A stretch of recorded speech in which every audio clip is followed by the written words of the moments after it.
Assalamualaikum warahmatullahi wabarakatuh. Waalaikumsalam warahmatullahi wabarakatuh. Bagaimana anak-anak, sehat? Sehat. Alhamdulillah.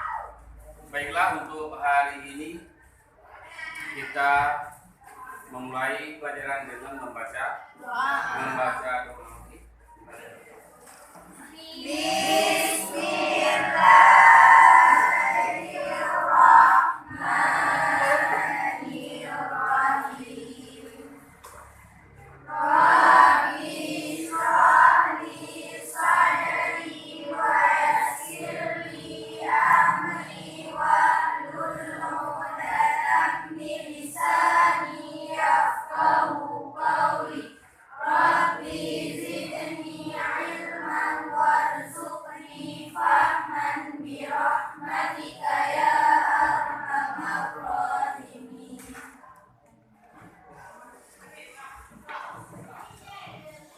Bagaimana, udah siap? Siap. Satu itu siapa? Rian gimana? Yang lain datang semua? Oke, baiklah. Kita absen.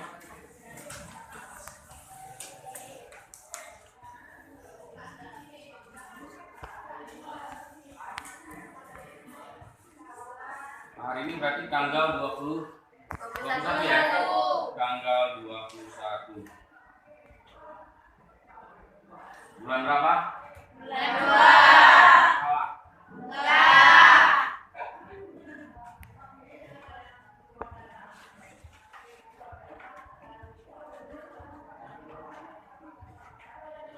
Bentar ya.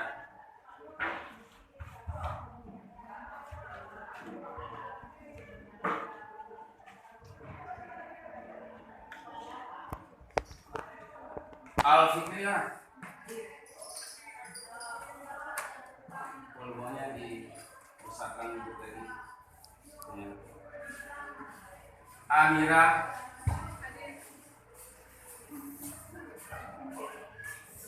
Dira Sajila. Faizir. Husnul Mawaddah. Inayanti. Juanda. Mauliza. Mana Mauliza? Muhammad Hakani. Nisaul Mahira. Noratul Ikrama. Nurul Izati. Rahmatul Amna. Rahmatul Fitri. Reza Islina. Rian Karakan. Salman Farisi. Siti Nuraliza. Zahrunawadi. Zulfikri ataupun Fakri? Fakri sering nggak hadir. Zulkiran. Siti Sarah Kamila. Gawil Kiran. Zawil ya, maaf ya salah. Oke, berarti yang nggak hadir hari ini berarti cuma 2 orang ya? Baiklah, untuk hari ini kita akan memulai pembelajaran ya. Sebelum kita masuk ke materi pokok, berarti sebelumnya kita akan memulai ataupun mengulang kembali yang namanya materi yang sebelumnya, yaitu materi kemarin. Bagaimana, udah siap semua belum? Alhamdulillah. Berarti alhamdulillah kita diberikan kesehatan semua untuk hari ini. Cuma ada 2 orang yang hadir, mungkin kurang sehat ataupun berhalangan. Baiklah, untuk hari ini kita akan menjelaskan yang namanya jurnal umum ataupun proses pencatatan transaksi perusahaan dagang ke dalam jurnal umum. Tapi sebelumnya, alangkah baiknya kita akan mengulang kembali, yaitu sedikit mengenai syarat-syarat pembayaran dalam Perdagangan. Syarat pembayaran dalam perdagangan. Bagaimana? Ada yang masih ingat syarat pembayaran dalam perdagangan? Masih. Yang pertama, adapun diantaranya apa? 3/10. Ya, 3/10 N/60. Itu syarat dalam perdagangan ataupun dalam pembayaran perdagangan internasional. Ada yang tahu apa itu 3/10 N/60? Oke, siapa yang dikatakan dengan 3/10 N/60? Jika pembayaran dilakukan di bawah 10 hari, maka si pembayar mendapat diskon 3%. Ya. Jika si pembayar tidak menginginkan atau tidak menghiraukan diskon tersebut, maka dalam jangka 60 hari si pembayar harus membayar hutangnya secara kontan. Harus membayarnya secara kontan dalam jangka waktu 60 hari, tetapi tidak mendapatkan potongan harga. Yang itu. Yang lain sudah bisa nggak? Bisa. Oke. Bukan cuma itu yang namanya syarat. Yang namanya syarat dalam perdagangan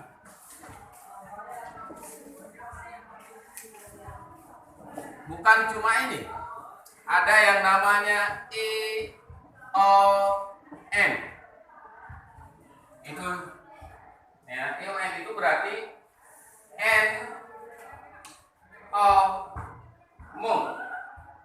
berarti ini pembayaran utang dilakukan di akhir pembayaran utang dilakukan di akhir bulan. Misalnya Noratul Ikrama. Yang mana Noratul Ikrama? Nah, Noratul Ikrama membeli barang pada tanggal 28. Adapun pada tanggal 27. Sudah tentu pembelian itu dilakukan secara kredit. Berarti secara kredit barang sudah dibawa pulang, pembayaran belum dia lakukan. Biarpun tanggal 28 ataupun 27, pembayarannya tetap harus dilakukan di akhir bulan. Akhir bulan misalnya tanggal 30. Berarti pada tanggal 30 utang tersebut harus sudah terlunasi. Bisa dipahami ya? Oke, berarti itu sudah bisa mengerti. Langsung saja hari ini kita masuk ke materi pokok, yaitu pencatatan transaksi perusahaan dagang ke dalam jurnal. Ya, diperhatikan. Nanti kira-kira ada yang kurang memahami ataupun kurang bisa mengerti, ditanya. Ya, mengajukan pertanyaan itu nggak usah takut, dibiasakan. Nggak bisa dalam bahasa Indonesia, berarti dibiasakan dalam bahasa Aceh, nggak ada masalah untuk memulai. Daripada nanti udah melanjutkan ke jenjang lebih tinggi, kita nggak bisa berkomunikasi. Tahu cuma nggak bisa. Kenapa? Karena nggak terbiasa, susah untuk mengungkapkan. Itu yang perlu diingat. Oke, kita mulai, yaitu pencatatan transaksi perusahaan dagang ke dalam jurnal umum. Nah, berarti yang namanya transaksi itu yang perlu kita bahas dulu. Banyak sekali transaksi dalam perusahaan dagang. Ya. Yang pertama yaitu transaksi pembelian. Transaksi pembelian juga ada dua. Ada transaksi pembelian secara kredit dan juga ada transaksi pembelian dilakukan secara tunai. Bisa dipahami kan? Secara kredit, secara tunai. Bisa nggak? Kalau secara kredit otomatis pembayaran dilakukan di kemudian hari. Kemudian ada yang namanya transaksi penjualan. Transaksi penjualan juga seperti itu.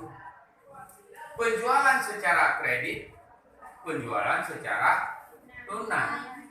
Kemudian ada transaksi beban angkut pembelian, dan ada transaksi retur pembelian, dan juga ada transaksi retur pembelian, dan transaksi apa lagi? Transaksi penjualan. Transaksi penjualan. Oke, sekarang kita mulai. Ini kita berikan contoh. Ya, diperhatikan, nampak nggak nih? Nampak. Biarpun kurang nampak, dinampak-nampakin aja. Ya, yang pakai kacamata nampak nggak? Nah, ini kita beri contoh PD Gandapura. Ini sekedar nama itu nggak ada pengaruh. Yang penting bisa dipahami, itu yang penting.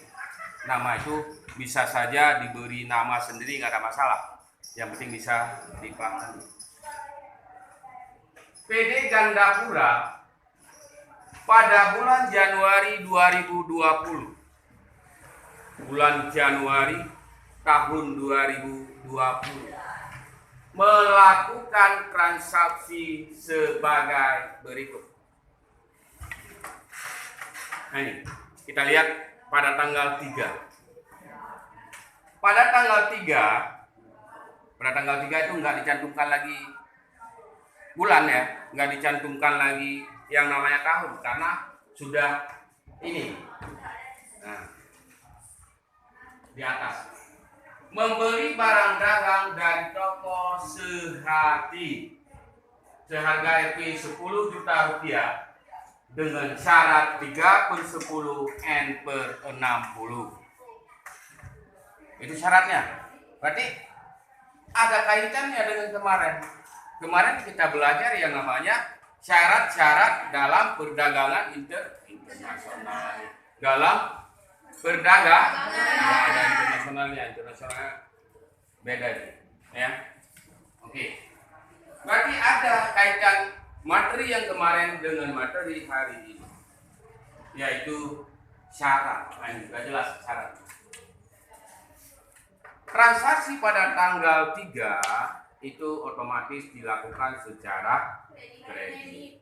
Berarti pembelian secara kredit, akun yang timbul. Nah, ini yang diingat. Kalau pembelian secara kredit, akun yang timbul kemanapun kita pergi, kemanapun kita melangkah, ke Medan, ke Jakarta, ke Banda Aceh, tetap akunnya adalah pembelian dengan utang dagang. Nah, ini pembelian dengan utang dagang. Ini kita lihat. Ini transaksi tanggal 3. Judulnya pencatatan transaksi perusahaan dagang ke dalam jurnal umum. Sekarang transaksi tersebut dicatat ke dalam jurnal umum. Nah, ke dalam jurnal umum. Jurnal umumnya ini tanggal 3. Diperhatikan. Nah, ini tanggal 3. Ini kolom. Kolom jurnal umum ada berapa kolom? 1, 2, 3, 4, 5. Yaitu kolom tanggal, keterangan ref, debit, dan kredit. Pembelian 10 juta. Kemudian akun utang dagang juga 10 juta. Kenapa yang namanya pembelian di sebelah debit? Pembelian di sebelah debit dikarenakan biarpun seseorang, biarpun PD Gandapura membeli secara kredit, namun barang yang dibeli sudah dibawa sudah diterima, otomatis terjadi penambahan terhadap apa yang dibeli. Berhubung barang yang dibeli belum dilakukannya pembayaran, maka terjadi pula penambahan terhadap terjadi utang. Berarti utangnya di sebelah kredit. Bisa dipahami? Saya tanggal yang ke berikutnya itu tanggal 5. Berhubung waktunya mau habis, sebenarnya akuntansi waktunya harus panjang, lama. Oke. nggak ada masalah. Nanti siapa yang kurang jelas boleh jumpai Pak Nasir, dia pun nggak di kelas. Pak Nasir kalau lihat Pak Nasir nggak ada kesibukan boleh datang dan bertanya. Ya, bisa dipahami ya? Pada tanggal 5 terjadi pembelian secara tunai. Pada tanggal 5 terjadi pembelian secara tunai. Pembelian secara tunai, tunai itu berarti secara kontan. Kemanapun kita melangkah, dimanapun kita pergi, tetap akun yang timbul adalah pembelian. Kita beli barang, otomatis yang bertambah ke kita adalah barang. Berhubung kita membeli secara tunai, kita membayar. Otomatis sudah membayar. Yang berkurang dari kita apa? Yang berkurang dari kita adalah uang. Dicatatlah dengan kas. Kas ini adalah alat pembayaran kontan. Bisa dipahami ya? Kita lanjut. Yaitu tanggal 7. Tanggal 7 itu yaitu terjadinya retur. Apa contoh transaksinya? Diperhatikan. Dikirim nota debit, ini.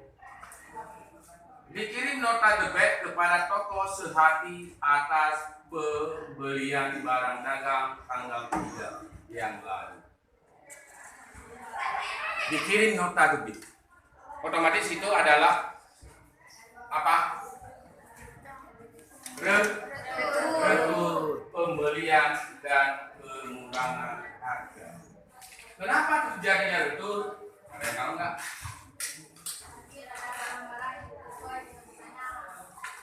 Nah, tapi kenapa terjadinya retur? Berarti retur itu adalah pengembalian. Kenapa dikembalikan? Ada beberapa alasan. Mungkin barang yang dibeli tersebut tidak sesuai dengan pesanan, ataupun terjadi kerusakan, ataupun terjadi kehilangan. Timbul pertanyaan, kenapa Pak? Barang yang hilang bagaimana dikembalikan lagi? Kan udah hilang. Nah itu kan, mungkin ada yang di antara kalian ada yang bisa menjawab? Ada nggak? Ada yang mau menjawab?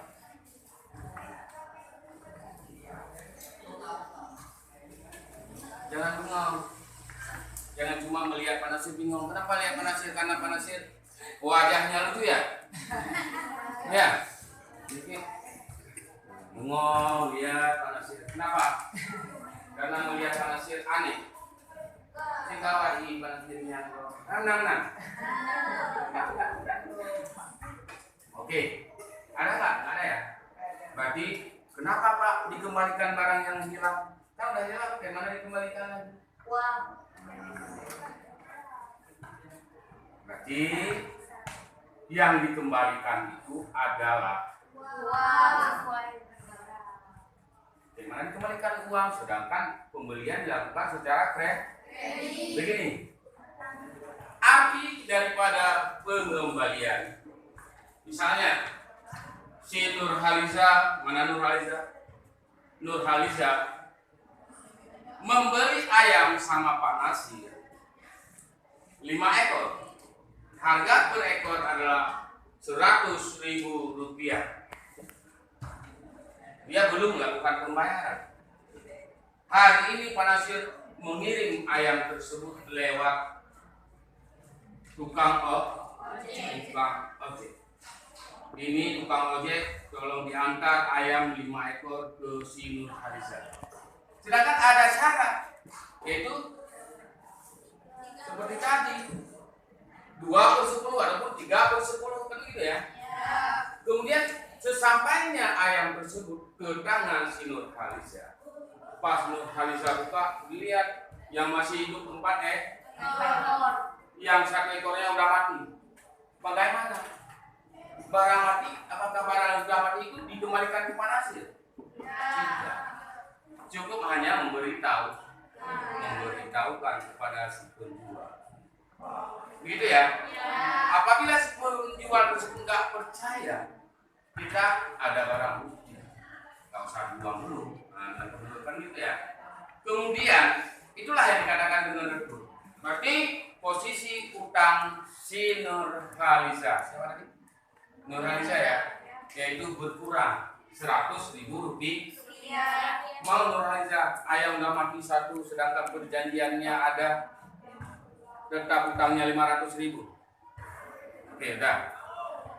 Enggak ya? Oke, baiklah.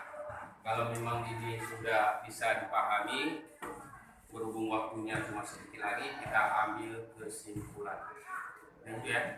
Adapun kita yang namanya ini belum kesimpulan. Berarti melakukan evaluasi. Kita lihat. Nanti di maju satu persatu ke depan mengerjakan transaksi biar Pak Nasir yang debit. Gampang itu, Pak Nasir ajarkan nanti kalau nggak bisa. Penghapusnya mana? Nggak usah takut ya.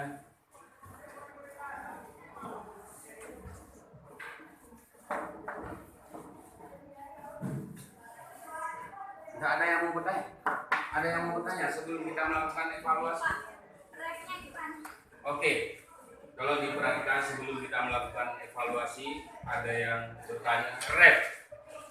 Ini kalau diperhatikan, rep itu adalah referensi. Kenapa Pak enggak diisi? Kapan diisi rep tersebut? Rep tersebut dicatat pada saat terjadinya pemindahan buku, yaitu posting. Kalau bahasa ekonomi, bahasa akuntansinya posting. Berdasarkan jurnal umum tersebut, postingkanlah ke buku besar. Kan ada. Setelah diposting, kolom rep ini akan dicontrek, menandakan jadi jurnal tersebut, akun tersebut sudah dipindah bukukan. Ada yang lain? Enggak ya? Berhubung waktunya sedikit lagi, mungkin ada yang ingin bertanya, cuma males. Kenapa males? Karena kita bertanya setelah nanti habis ini gorengnya, karena ini waktu mau istirahat. Baiklah, nggak ada masalah. Lebih waktu barang 3 menit 5 menit nggak ada masalah ya. Nggak apa-apa, nggak marah. Nah, kita Nasir buat jurnal dulu. Ya. Jurnal umum. Kolomnya yang pertama adalah tanggal. Kolom yang kedua adalah keterangan. Kolom yang ketiga rep.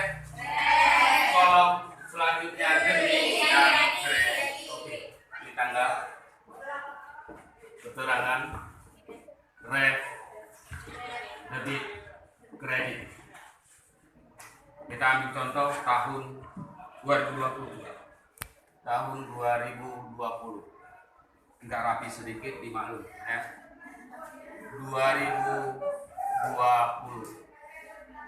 Bulan Januari. Oke. Nah, nanti di Pak Nasir buat transaksi langsung dicatat. Tanggal boleh di sini kalau boleh. Satu transaksi di sini.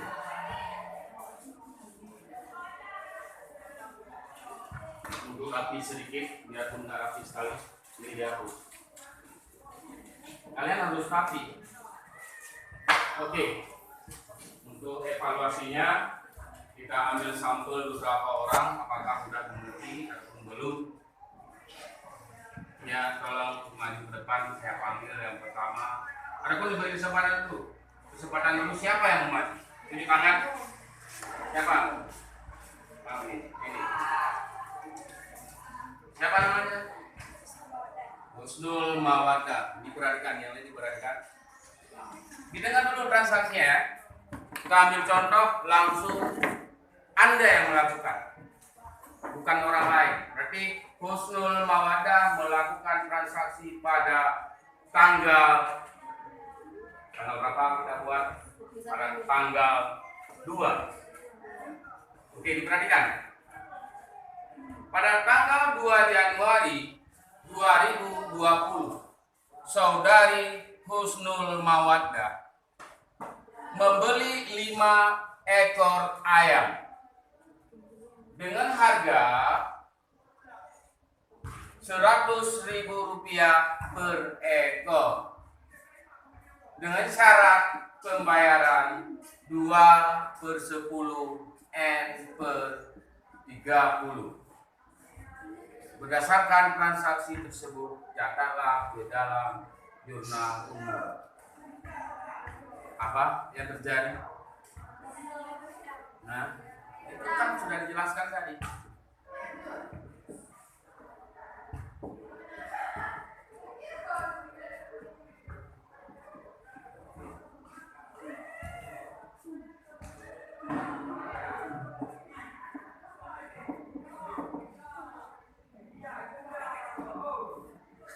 Yang ikhlas dikit mau ada menulis, jangan asal-asalan. Oke dah. Nah, berarti pembelian yang Husnul Mawaddah lakukan itu kredit atau tunai? Di mana Husnul Mawaddah menandakan bahwa kredit ataupun bukan kredit? Nah, gini. Pada tanggal 2 Januari 2020, saudari Husnul Mawaddah membeli 5 ekor ayam dengan harga Rp100.000 per ekor dengan syarat pembayaran 2/10 N/30. Kenapa dicarakan dengan kredit? Kenapa Husnul Mawaddah yakin?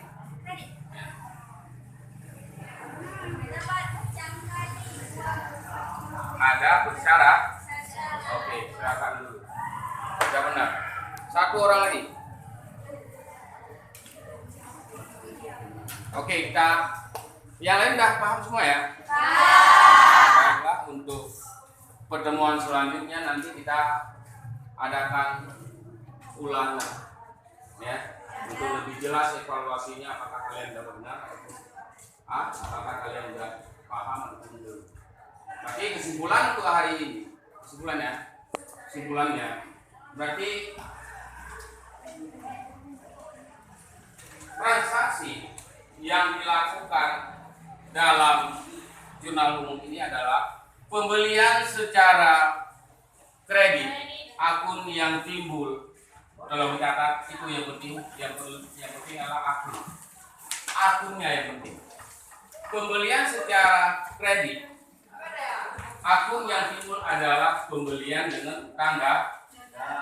Pembelian secara tunai akun yang timbul adalah pembelian dengan kas. Dua lagi, habis itu udah kita keluar istirahat yang nanti nggak dapat lagi bagian nanti kuenya dihabiskan oleh orang lain.